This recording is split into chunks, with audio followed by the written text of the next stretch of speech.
Hello बच्चों, बिस्मिल्लाहिर्रहमानिर्रहीम, अस्सलाम वालेकुम वरहमतुल्लाहि वबरकातुहू। मैं हूं हाफिज हुज़ैफा अवान और आप लोग मेरा चैनल देख रहे हैं house of commerce by Hafiz Huzaifa Awan.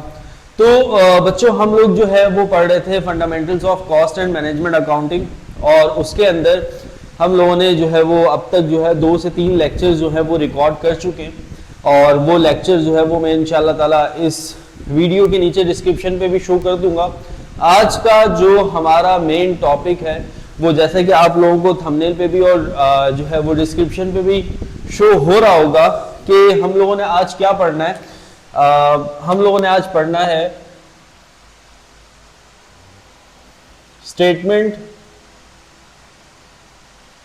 Of cost of good manufactured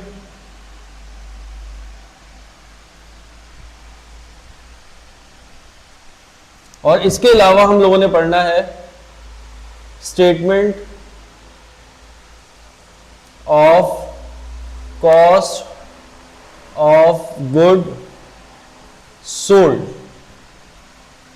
बेटा, इससे रिलेटेड जो है वो हम लोग क्वेश्चंस करेंगे। पहले मैं आप लोगों को पूरी बेसिक्स पढ़ाऊंगा, ये स्टेटमेंट्स किस तरीके से बनती हैं, क्यों बनती हैं, क्या रीजंस हैं, ओवरऑल सारी की सारी लॉजिक जो है वो इंशाल्लाह ताला इस वीडियो के अंदर, और इससे आगे एक से एक लेक्चर और आएगा जिसके अंदर हम कोशिश करेंगे कि पूरे के पूरे टॉपिक्स जो है वो इसके अंदर इसको कवर करें।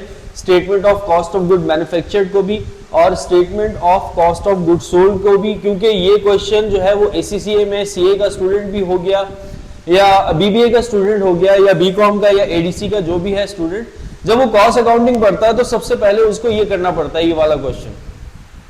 तो ये बिल्कुल आपकी बेसिक्स से रिलेट कर रहा है, तो बिल्कुल बेसिक्स से लेके चलूंगा।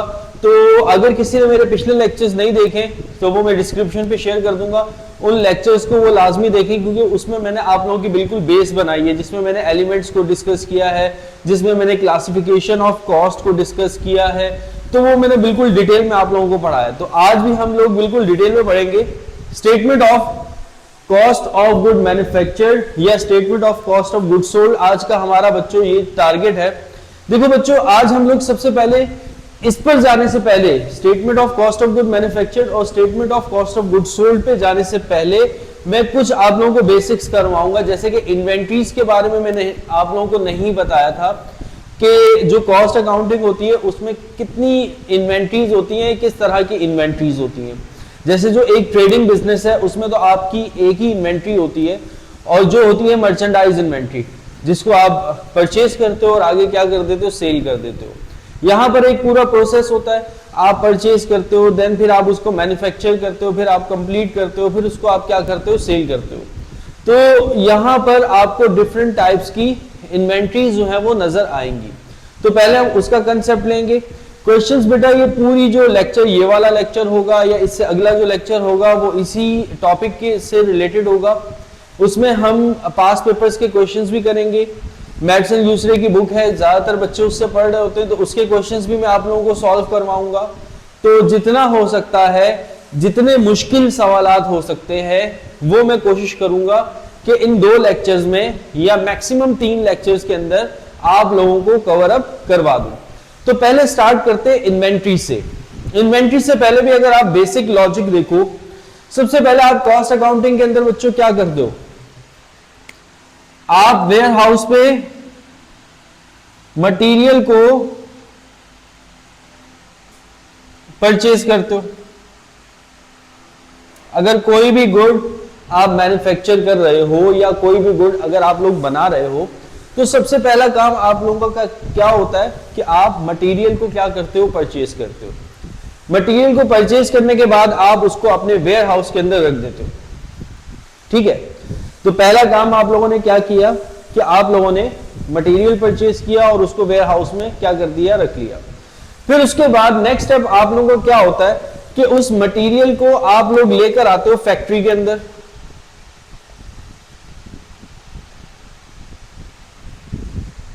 उस मटेरियल को आप लोग लेकर आते हो कहां पर, फैक्ट्री के अंदर, इस्तेमाल करने के लिए, चीजों को बनाने के लिए। तो जब आप फैक्ट्री के अंदर मटेरियल को लेकर आते हो तो सिर्फ आपका मटेरियल नहीं आता फैक्ट्री में, बल्कि आपका फैक्ट्री के अंदर लेबर भी आती है, जिसे हम डायरेक्ट लेबर कहते हैं,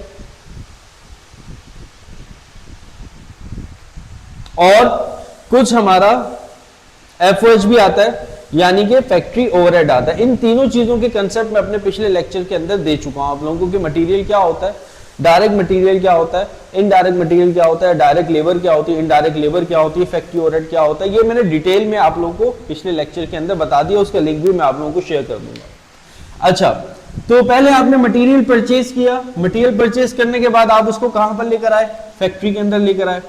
फैक्ट्री के अंदर लेकर आने के बाद आपने फैक्ट्री के अंदर मटेरियल लगाया, फिर आपने लेबर लगाई और आपने फिर फैक्ट्री ओवरहेड लगाया। फिर जब ये तीनों चीजें आपने कंप्लीटली इनकर्ड कर ली, तो ये जो आपकी प्रोडक्ट है, जो कि तीन चीजों से मिलकर बन रही है, किससे, मटेरियल से, फिर डायरेक्ट लेबर से और फैक्ट्री ओवरहेड से, फिर ये आपकी प्रोडक्ट उठ के कहां आ जाती है, आपके आउटलेट के अंदर, और फिर यहां पर वो गुड्स कंप्लीट होकर आउटलेट में आ जाती है, और आउटलेट में आप उसको क्या कर देते हो, सेल कर देते हो। तो ये एक पूरा प्रोसेस होता है। ये मैंने एक नॉर्मल, एक जनरल कॉमन एक जनरल प्रोसेस बताया आप लोगों को, ताकि आप लोग इजीली इसको अंडरस्टैंड कर सको कि सबसे पहले बच्चों मटेरियल होता है और मटेरियल को परचेज किया जाता है। मटेरियल डायरेक्टली तो उठ के नहीं आता ना, तो सबसे पहले मटेरियल को परचेज किया जाता है। मटेरियल को परचेज करने के बाद उसको हम फैक्ट्री में लेकर आते हैं। पहले वो वेयर हाउस में होता है, जितना हमें इस्तेमाल करना होता है हम उसको फैक्ट्री के अंदर लेकर आते हैं। ये नहीं कि जितना मटेरियल हमने परचेज किया है वो सारा का सारा मटेरियल हम फैक्ट्री में नहीं लेकर आते, कुछ हम वेयर हाउस में छोड़ देते हैं। जितनी हमारी कंजम्पशन होती है उतना हम उस मटेरियल को फैक्ट्री में लेकर आते हैं, उतना हम उसको मटेरियल को इस्तेमाल करते हैं। फिर उसके बाद उस फैक्ट्री के अंदर हम उसको लेबर और एफओएच लगाते हैं।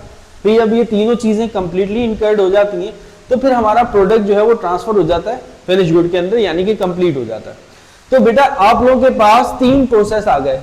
सिंपल अगर देखा जाए कि आप लोगों के पास जो है वो तीन प्रोसेसेस आ गए। The first one is material, then ये प्रोसेस कहलाएगा आपका वर्क इन प्रोसेस। जो फैक्ट्री के अंदर माल पड़ा हुआ है वो अभी वर्क इन प्रोसेस में है, कंप्लीट नहीं हुआ। जैसे वो कंप्लीट हो जाता है तो फिर वो कंप्लीट गुड्स में आ जाता है, जिसको हम कहते हैं फिनिश गुड।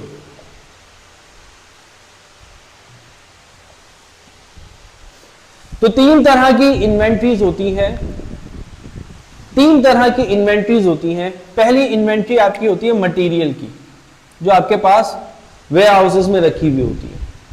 फिर आप जब उसको लेकर जाते हो तो फिर आपकी इन्वेंट्री कन्वर्ट हो जाती है किसके अंदर, वर्क इन प्रोसेस में। तो सेकंड इन्वेंट्री आती है आपकी वर्क इन प्रोसेस की।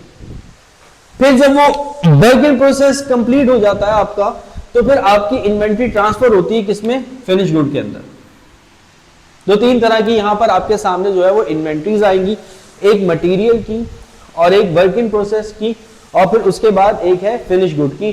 फिर आप इस फिनिश गुड को उठा करके आउटलेट से क्या कर देते हो, सेल कर देते हो।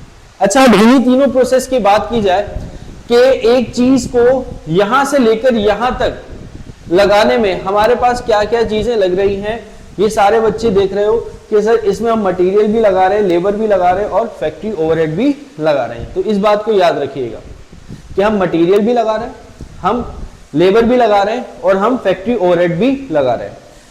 अच्छा, जो हमारा पहला टारगेट है which is statement of cost of good manufactured, कि हमें यह समझना है कि statement of cost of good manufactured किसे कहते हैं या कॉस्ट ऑफ गुड मैन्युफैक्चर्ड किसे कहा जाता है। तो पहले हम इसको अंडरस्टैंड करेंगे, जब ये पढ़ लेंगे तो फिर उसके बाद आगे चलेंगे कॉस्ट ऑफ गुड सोल्ड की तरफ। तो अब बात करते हैं हम कॉस्ट ऑफ गुड मैन्युफैक्चर्ड किसे कहा जाता है। कॉस्ट ऑफ गुड मैन्युफैक्चर्ड बच्चों कहा जाता है कॉस्ट ऑफ गुड मैन्युफैक्चर्ड, यानी कि जो गुड्स आपने मैन्युफैक्चर्ड की, यानी कि जो गुड्स आपने बनाई, मैन्युफैक्चर्ड यानी कि प्रोड्यूस की या कि बनाई, उनकी कॉस्ट क्या है, उसको हम कहते हैं cost of good manufactured. Cost of good manufactured बच्चों किसे कहा जाता है, कॉस्ट ऑफ गुड मैन्युफैक्चर्ड कहा जाता है जो गुड्स हमने मैन्युफैक्चर की हैं या जो गुड्स हमने बनाई हैं उनकी कॉस्ट को कहा जाता है कॉस्ट ऑफ गुड मैन्युफैक्चर्ड। ठीक है, अब कॉस्ट ऑफ गुड मैन्युफैक्चर्ड किस तरीके से बनाई जाती है या किस तरीके से कंप्यूट की जाती है, तो अब ये सीखते हैं हम लोग।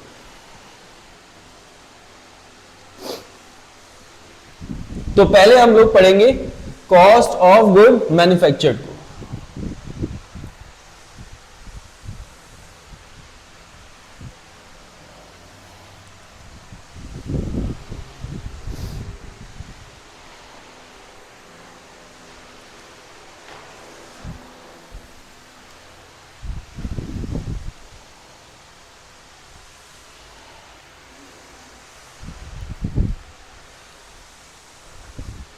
कॉस्ट ऑफ गुड मैन्युफैक्चर्ड क्या है कि जो गुड्स बनाई हमने उनकी कॉस्ट क्या है, उसको हम कहेंगे कॉस्ट ऑफ गुड मैन्युफैक्चर्ड। तो सबसे पहले अगर आप रिमाइंड करो अभी जो मैंने थोड़ी देर पहले आप लोगों को बताया कि जब आप कोई भी गुड्स बना रहे होते हो तो सबसे पहले आपको क्या चाहिए होता है, सबसे पहले आपको चाहिए होता है मटेरियल, कि आपने मटेरियल कितना लगाया। अगर ये प्रोडक्ट में बनाई है मैंने, मार्कर अगर ये बनाया है तो इस मार्कर में मैंने कितना मटेरियल लगाया है। तो सबसे पहले तो ये देखूंगा ना कि मैंने मटेरियल कितना लगाया, फिर उसके बाद में ये देखूंगा कि मैंने लेबर कितनी लगाई, फिर मैं उसके बाद देखूंगा कि मैंने ओवरहेड कितना लगाया। तो सबसे पहले टारगेट करेंगे हम कि हमने मटेरियल कितना लगाया। अब मटेरियल किस तरीके से फाइंड आउट किया जाता है कि हमने कितना मटेरियल लगाया, तो हम सबसे पहले लिखते हैं कि हमारे पास ओपनिंग में मटेरियल कितना था। ओपनिंग रॉ मटेरियल, कि हमारे पास ओपनिंग में मटेरियल कितना था। इसको इस तरीके से समझो जैसे कि शुरू में मेरे पास जो है वो 100 रुपीज का मटेरियल था। शुरू में मेरे पास कितना था, 100 रुपीज का मटेरियल था। फिर फर्दर मैंने 200 रुपीज का मटेरियल और परचेज किया। ये मेरे पास ओपनिंग था कि शुरू में इतना रखा हुआ था। फिर उसके बाद मैंने 200 रुपीज का मटेरियल जो है वो और परचेज किया। तो टोटल मेरे पास कितना मटेरियल हो गया, टोटल मेरे पास जो है वो 300 रुपीज का मटेरियल हो गया टोटल। शुरू में मेरे पास 100 रुपीज का मटेरियल था, फिर मैंने क्या किया कि मैंने 200 रुपीज का मटेरियल और परचेज किया। तो टोटल मेरे पास जो मटेरियल हो गया वो कितना हो गया, 300 रुपए का मटेरियल हो गया। अब उस 300 में से मैंने ये देखा कि मेरे पास सिर्फ और सिर्फ टोटल 300 था, लेकिन जब मैंने प्रोडक्शन कर ली तो प्रोडक्शन करने के बाद जब मैंने देखा कि मेरे पास सिर्फ और सिर्फ 50 रुपए का मटेरियल रह गया। जब मैंने प्रोडक्शन कर ली तो प्रोडक्शन करने के बाद मैंने ये देखा कि जो 300 का मटेरियल था उस 300 के मटेरियल में से अब सिर्फ और सिर्फ कितना मटेरियल रखा हुआ है, अब सिर्फ और सिर्फ 50 रुपए का मटेरियल रखा हुआ है। तो इसका मतलब ये हुआ कि उन 300 में से मैंने मटेरियल 50 रुपए का रखा हुआ है, तो इसका मतलब 250 का मटेरियल मैंने क्या कर लिया, इस्तेमाल कर लिया। बात समझ में आ रही है? दोबारा से समझो कि टोटल मटेरियल जो था वो मेरे पास 300 रुपए का था। उस 300 में से जब मैंने प्रोडक्शन कर ली तो एंड में देखा कि भैया अब सिर्फ और सिर्फ मेरे पास जो मटेरियल रखा हुआ है वो 50 रुपए का मटेरियल रखा हुआ है, कि 300 में से अब सिर्फ मेरे पास 50 रुपए का मटेरियल है। इसका मतलब 250 का मटेरियल मैंने खर्च कर लिया, यानी कि इस्तेमाल कर लिया। या 300 रुपए आपके पास है और 300 में से अब आप डे एंड पे देखते हो कि आपके पास सिर्फ 50 रुपए है, तो इसका मतलब पूरे दिन में आपने 250 रुपए क्या कर लिए, खर्च कर लिए। तो सेम आपने जो 50 रुपए थे एंडिंग में, डे एंड में आपके पास सिर्फ 50 रुपए, तो 50 रुपए आपने माइनस किए तो आपको पता लग गया कि आपने 250 का मटेरियल क्या किया है, यूज कर लिया। तो इस तरीके से कि भैया जितना बचा हुआ था टोटल में से वो मैंने माइनस कर दिया, तो फिर मुझे पता लगा कि इतना मटेरियल मैंने क्या कर लिया है, इस्तेमाल कर लिया है। तो मटेरियल की कैलकुलेशन के मैं सबसे पहले देखो मैं क्या निकाल रहा हूं, कॉस्ट ऑफ गुड मैन्युफैक्चर। तो उसमें सबसे पहले मैं ये कैलकुलेट करूंगा कि मैंने मटेरियल कितना लगाया। तो मटेरियल की ओपनिंग, फिर मटेरियल की परचेज, टोटल आ जाएगा। फिर उसमें से एंडिंग को मैं क्या कर दूंगा, माइनस। तो अब यहां पर भी मैं यही लिखूंगा कि बच्चों सबसे पहले मैंने लिखा रॉ मटेरियल ओपनिंग, कि रॉ मटेरियल ओपनिंग कितना है। एक स्टेटमेंट बना रहा हूं, आप लोग अपने पास कॉपी कर लीजिएगा और इसको याद कर लीजिएगा। रॉ मटेरियल ओपनिंग लिखा, फिर रॉ मटेरियल ओपनिंग के बाद मैंने लिखा परचेज। अच्छा बच्चों, अब परचेज जो है वो डायरेक्ट ऐड नहीं करवाई जाती। कभी कभार ऐसा होता है कि आप लोगों बचपन से पढ़ते हुए आ रहे हो, आप लोगों ने पढ़ा होगा कि जब भी कोई चीज परचेज की जाती है तो उसमें से अगर कोई रिटर्न हो रहा है या अगर कोई डिस्काउंट है तो आप उसको माइनस करते हो, या अगर ट्रांसपोर्टेशन या कैरेज आ रहा है तो आप उसको क्या कर देते हो, ऐड कर देते हो। तब जाकर जो आपके पास आती है वो आती है नेट परचेज, उसको आप आगे जाकर ऐड करवाते हो। तो अब यहां पर भी परचेज को मैं डायरेक्ट नहीं लिखूंगा, परचेज में अगर कोई परचेज रिटर्न है, ये परचेज बेटा किसकी है, परचेज ऑफ मटेरियल, क्योंकि बिजनेस में हम मटेरियल ही परचेज करेंगे मैन्युफैक्चरिंग के अंदर। तो परचेज ऑफ मटेरियल, उसमें से मैं लेस करवा दूंगा परचेज रिटर्न एंड अलाउंस, इसको मुझे माइनस करवाना है, ठीक है।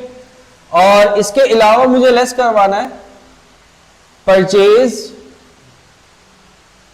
डिस्काउंट, और इसके अलावा अगर कोई ट्रांसपोर्टेशन है तो उसको बच्चों में क्या कर लूंगा, ऐड कर लूंगा। ट्रांसपोर्टेशन है या कैरेज है या फ्राइट भी आता है आपके पास, उसको आप क्या करोगे, ऐड करोगे, ठीक है। तो कैरेज हो गया या फ्राइट हो गया, तो उसको आप क्या करोगे, ऐड करोगे। तो आपके पास जो नेट अमाउंट आएगा उसको आप यहां पे लिखोगे किसके नीचे, ओपनिंग के नीचे, जो आपकी ओपनिंग है मटेरियल की। जैसे कि ओपनिंग के नीचे मैं क्या लिख रहा हूं, परचेज लिख रहा हूं, तो यहां पर भी ओपनिंग के नीचे मैं क्या लिख रहा हूं, purchase. This is my net purchase, इसको मैं क्या कहूंगा, नेट परचेज, ये मेरी नेट परचेज है, ठीक है। अब इसको और इसको दोनों को मैं ऐड कर लूंगा तो मेरे पास क्या आ जाएगा, टोटल आ जाएगा। ओपनिंग और परचेज को अगर मैं ऐड कर लूंगा तो मेरे पास क्या आ जाएगा, टोटल। तो सेम यहां पर ओपनिंग और मैं अपनी नेट परचेज को ऐड करूंगा, टोटल आएगा कि इतना मेरे पास अब माल अवेलेबल है इस्तेमाल करने के लिए, available for use, material available for use, कि इतना मटेरियल मेरे पास अवेलेबल है इस्तेमाल के लिए। फिर उस मटेरियल में मैं लेस कर दूंगा, मैंने यहां पर किसको लेस किया है, मैंने यहां पर एंडिंग को लेस कर दिया कि कितना मटेरियल मेरे पास बच गया एंड में। तो मैं लेस करवाऊंगा raw material, raw material ending, इसको मुझे बच्चों क्या करवाना है, लेस करवाना है। तो जब मैं इसको लेस करवा दूंगा तो मेरे पास आ जाएगा मटेरियल यूज या raw material used, raw material used, कि भैया मैंने इतना मटेरियल इस्तेमाल कर लिया। तो statement of cost of good manufactured हम लोग पढ़ रहे हैं, तो उसके अंदर मैंने कहा कि सबसे पहले बेटा आप लोग क्या लगाते हो, मटेरियल लगाते हो। तो अब हमें यह पता लग चुका है कि हम कितना मटेरियल लगा रहे हैं। मटेरियल कैसे लगता है कि ओपनिंग में अगर हम परचेजेस को ऐड कर लेते हैं तो हमारे पास अवेलेबल आ जाता है, और उसमें से एंडिंग को माइनस कर देते हैं तो हमारे पास यूज्ड आ जाता है कि कितना मटेरियल हमने इस्तेमाल किया। अब मटेरियल का तो हमें पता लग गया कि कितना मटेरियल हम इस्तेमाल कर रहे हैं। अब दूसरी बात आ जाती है कि जब मटेरियल आप इस्तेमाल कर रहे हो तो मटेरियल के साथ साथ फिर आप बच्चों क्या लगाओगे, उसके अंदर लेबर लगाओगे। तो अब नेक्स्ट जो स्टेप है इस मटेरियल में कि कितना मैंने मटेरियल इस्तेमाल किया, अब मैं इसमें ऐड करवाऊंगा डायरेक्ट लेबर,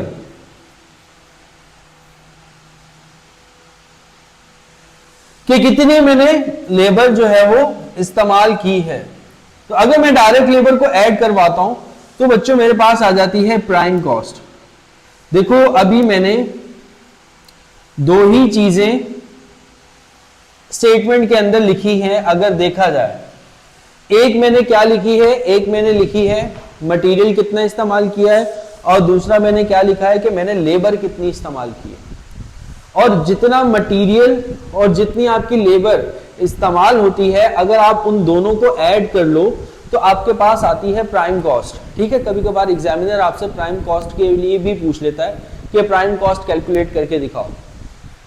तो प्राइम कॉस्ट बच्चों कैसे कैलकुलेट होती है कि जितनी आपका मटेरियल लगा है और जितना आपने लेबर लगाया है, अगर आप उन दोनों को ऐड कर लेते हो, अगर आप उन दोनों को ऐड कर लेते हो तो आपके पास आती है प्राइम कॉस्ट। देखो कितना हमने मटेरियल लगाया और कितनी हमने लेबर लगाई।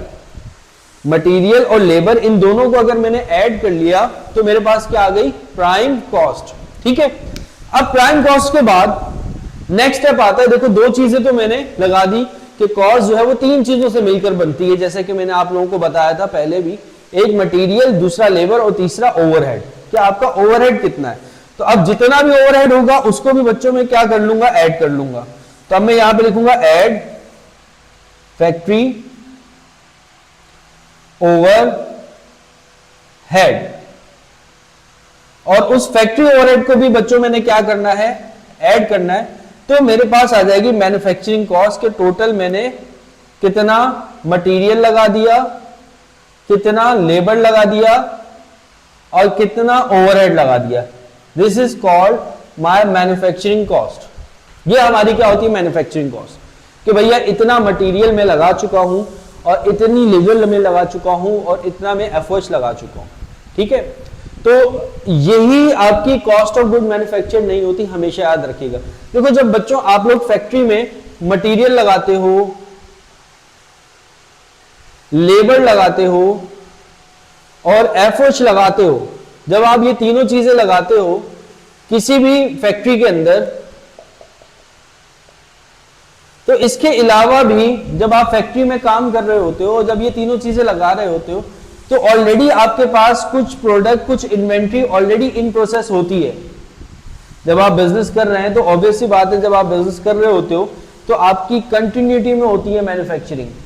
तो आप मटेरियल लगाए जा रहे हो, लेबर लगाए जा रहे हो, ओवरहेड लगाए जा रहे हो, माल कंप्लीट हो रहा है और वो आगे निकल रहा है, तो आपके पास ऑलरेडी कुछ माल फैक्ट्री के अंदर होता है जो कि इनकम्प्लीट होता है। आप फिर और मटेरियल लगाते हो, फिर लेबर लगाते हो, फिर ओवरहेड लगाते हो, तो मतलब फैक्ट्री के अंदर ऑलरेडी आपके पास वर्क इन प्रोसेस में कोई माल होता है। ठीक है, आपके पास ऑलरेडी इन्वेंट्री मौजूद होती है। आपने बिजनेस अभी तो नहीं स्टार्ट किया ना, बिजनेस तो कब का चल रहा है, इस महीने की अगर हम बात करें, इस महीने में हमने कितना मटेरियल लगाया, कितना लेबर लगाया, कितना ओवरहेड लगाया, ये तो बात ठीक है, लेकिन कुछ पिछले महीने का भी तो वर्क इन प्रोसेस में माल रखा हुआ होगा। ऐसा तो नहीं है कि आपने सिर्फ और सिर्फ इसी महीने जो है वो ये कॉस्ट लगाई है, पिछले महीने भी तो आप प्रोडक्शन कर रहे थे, तो पिछले महीने भी कुछ इन प्रोसेस में माल होगा। तो आपके पास ऑलरेडी वर्क इन प्रोसेस में कोई माल होता है। ठीक है, तो फिर आप बच्चों क्या करते हो, इसमें आप ऐड कर लेते हो, जैसे ओपनिंग है ऐसे ही यहां पर भी आप ऐड करते हो वर्क इन प्रोसेस ओपनिंग। क्या आपके पास ओपनिंग में कितना माल रखा हुआ था इन प्रोसेस में, और फिर आप लेस कर देते हो वर्क इन प्रोसेस एंडिंग,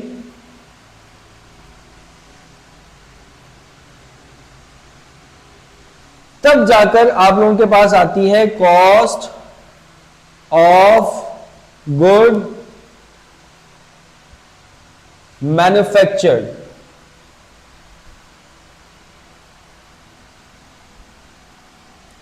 तो कॉस्ट ऑफ गुड मैन्युफैक्चर्ड बेटा किस तरीके से आती है, इस तरीके से आती है। ये एंड वाला मैं भी आप लोगों को सही तरीके से नजर ना आ रहा हो तो मैं इसको थोड़ा सा और आगे करके साफ सुथरा सा लिख देता हूं कि मैन्युफैक्चरिंग कॉस्ट तक रहने देते हैं, फिर उसके बाद आगे मैं लिख देता हूं कि आगे क्या प्रोसेस होता है।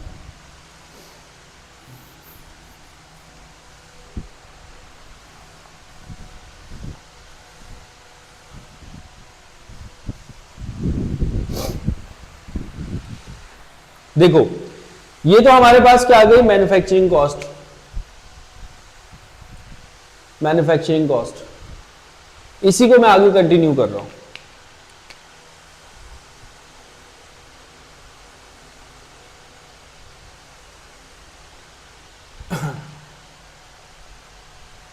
तो इस मैन्युफैक्चरिंग कॉस्ट के अंदर मैं ऐड करूंगा वर्क इन प्रोसेस ओपनिंग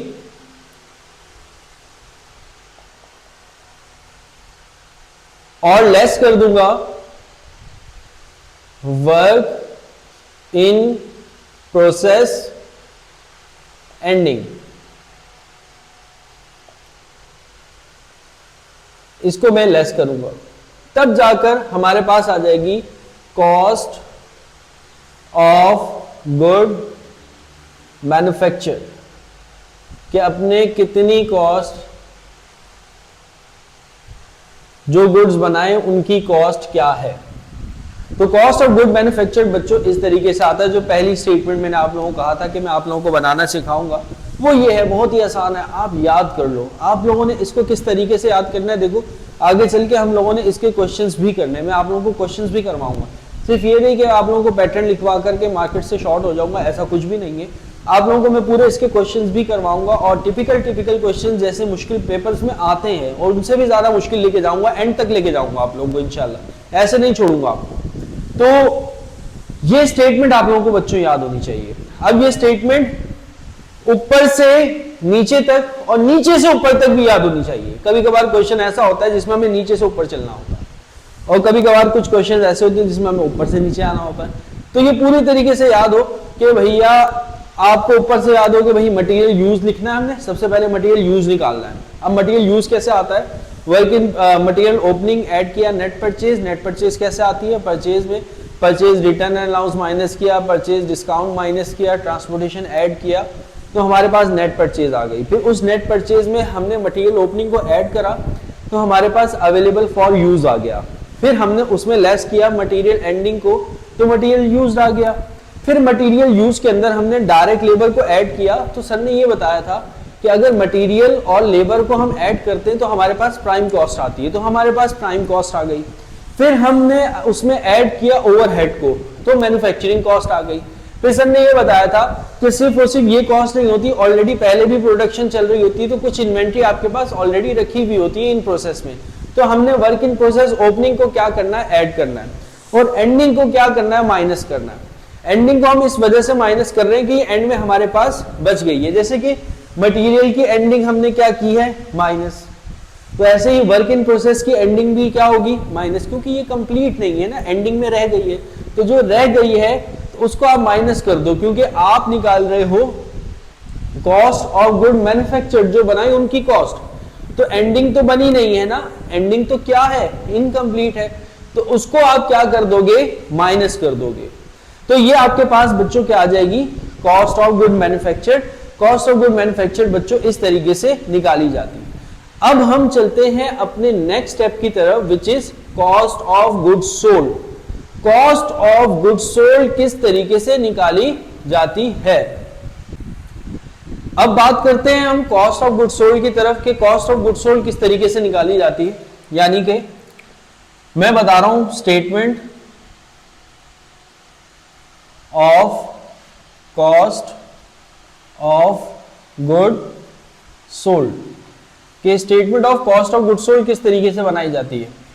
देखो सबसे पहले देखो, जब आप कॉस्ट ऑफ गुड सोल्ड का मतलब क्या है, कॉस्ट ऑफ गुड सोल्ड का मतलब ये है, देखो कॉस्ट किसकी कॉस्ट, कॉस्ट उसकी जो गुड्स आपने सोल्ड, यानी कि जो गुड्स आपके पास से बिक गए, यानी कि सेल हो गए, उसके कॉस्ट को हम कहते हैं cost of goods sold. Cost of goods sold का मतलब बच्चों क्या होता है, जो गुड्स हमने सेल कर दिए, जो गुड्स हमने बेच दिए, उनकी आया के कॉस्ट क्या थी। देखो अब कॉस्ट ऑफ गुड्स सोल्ड में सबसे पहले क्या होगा, मैं आउटलेट पे गया, ठीक है, जहां पे मेरा माल रेडी है सेल के लिए, ठीक है, तो उसमें क्या होगा बेटा कि मेरे पास कुछ माल तैयार होकर फैक्ट्री से आ रहा होगा और कुछ माल मेरे पास ऑलरेडी रखा हुआ होगा, पहले भी तैयार किया होगा, पिछले महीने भी तैयार किया होगा।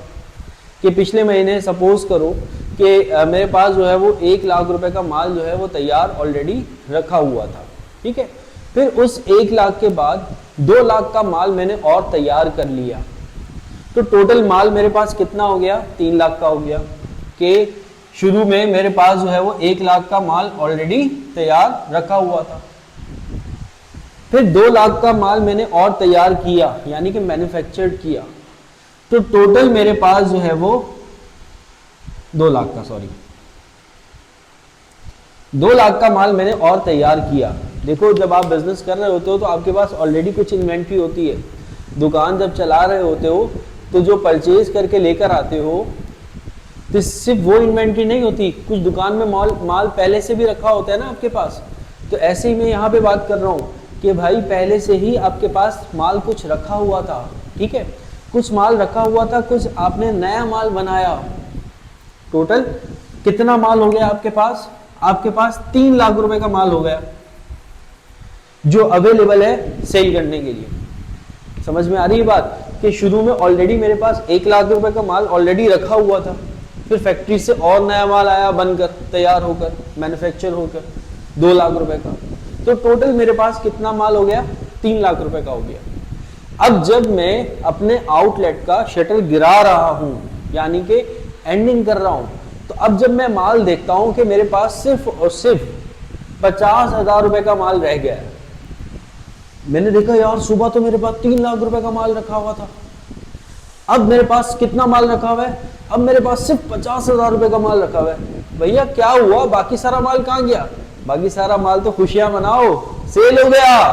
तो 50,000 का माल मैंने क्या किया? अपने माइंड में कैलकुलेशन की कि भैया 3 लाख का माल था सुबह, क्योंकि 1 लाख का माल पहले से ही था, 2 लाख का माल और आ गया, टोटल मेरे पास सुबह हो गया था 3 लाख रुपए का माल। अब जब मैं शटर गिरा रहा हूं तो अब मैं देख रहा हूं कि सिर्फ और सिर्फ 50,000 का माल रखा हुआ है।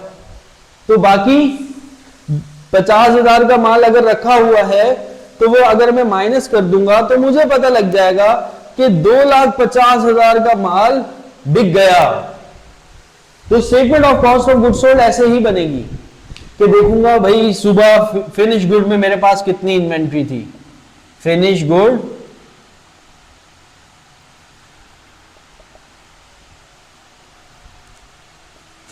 ओपनिंग मेरे पास कितनी थी कि शुरू में तो मेरे पास 1 लाख रुपए का माल था, फिर ऐड के कितना मैंने और माल बनाकर तैयार करके मेरे पास फैक्ट्री से आया है, उसको मैं कहूंगा कॉस्ट ऑफ गुड मैन्युफैक्चर्ड। अभी तो सीखा हमने कॉस्ट ऑफ गुड मैन्युफैक्चर्ड किसे कहते हैं? जो माल बनाया उसकी कॉस्ट, ठीक है। तो वो और ये इन दोनों को हमने क्या कर लिया? ऐड कर लिया। तो मेरे पास अवेलेबल इतना है सेल के लिए, अवेलेबल फॉर सेल, कि भैया इतना माल मेरे पास अवेलेबल है सेल के लिए। और मैं जब एंडिंग देख रहा हूं कि जब मैं शटर गिरा रहा हूं तो फिर मैं काउंट करके देख रहा हूं अब सिर्फ मेरे पास 50,000 का माल रह गया। तो इसका मतलब 2.5 लाख का माल मैंने क्या कर दिया? सेल कर दिया। तो 50,000 का माल रह गया यानी कि मुझे लेस करवाना है फिनिश्ड गुड एंडिंग को। अगर मैं फिनिश गुड एंडिंग को माइनस कर देता हूं तो आ जाएगा मेरे पास कॉस्ट ऑफ गुड सोल्ड, कि जो माल मैंने बेचा उसकी कॉस्ट क्या है, उसको हम कहते हैं कॉस्ट ऑफ गुड्स सोल्ड यहां पर, ठीक है। तो 3 तरह की इन्वेंट्रीज अगर आप देख रहे होगे, इस यहां से लेकर के यहां तक इस प्रोसीजर में मेरे पास 3 तरह की इन्वेंट्रीज आई। एक तो मटेरियल की मैंने इन्वेंट्री देखी, मटेरियल ओपनिंग भी देखा, मटेरियल एंडिंग भी देखा। दूसरा मैंने वर्क इन प्रोसेस की ओपनिंग भी और एंडिंग, यानी कि दूसरी तरह की इन्वेंट्री हमारे पास वर्क इन प्रोसेस की थी। और तीसरी फिनिश गुड की थी, ये जो गुड्स कंप्लीट कर ली।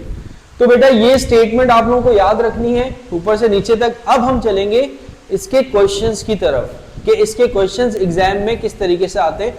आपका लेवल में आहिस्ता आहिस्ता अप की तरफ लेके जाऊंगा। शुरू में हम एक आसान क्वेश्चंस करेंगे, फिर आहिस्ता आहिस्ता थोड़ा सा टफ करता जाऊंगा और एंड में हम सबसे मुश्किल सवाल करेंगे। और फिर ये हमारा टॉपिक जो है वो कंप्लीट हो जाएगा 2 से 3 लेक्चर्स के अंदर इंशाल्लाह।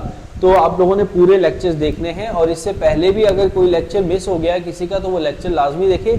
मेरे चैनल को लाजमी सब्सक्राइब कीजिएगा, शेयर कीजिएगा वीडियो को और लाइक भी कीजिएगा। आज के लिए इतना काफ़ी है, ठीक है। आज का था एक ब्रीफ सेशन कि कॉस्ट ऑफ गुड मैन्युफैक्चर्ड किसे कहा जाता है, ये कैसे बनती है, पूरी एक स्टेटमेंट लिखवाई, पूरा समझाया। और फिर दूसरा हमने कॉस्ट ऑफ गुड सोल्ड पढ़ा कि कॉस्ट ऑफ गुड्स सोल्ड किसे कहा जाता है और कैसे निकाला जाता है। अब हम नेक्स्ट क्वेश्चंस में, नेक्स्ट वीडियो के अंदर हम इसके क्वेश्चन सॉल्व करेंगे। 2 लेक्चर्स होंगे, ठीक है। उन 2 लेक्चर्स को पूरा देखिएगा, आपका ये टॉपिक जो है वो बहुत अच्छे से आप लोगों को समझ में आ जाएगा। आज के लिए इतना रहने देते हैं, अपना ख्याल रखना, लाजमी मेरे चैनल को सब्सक्राइब करना। अल्लाह हाफिज।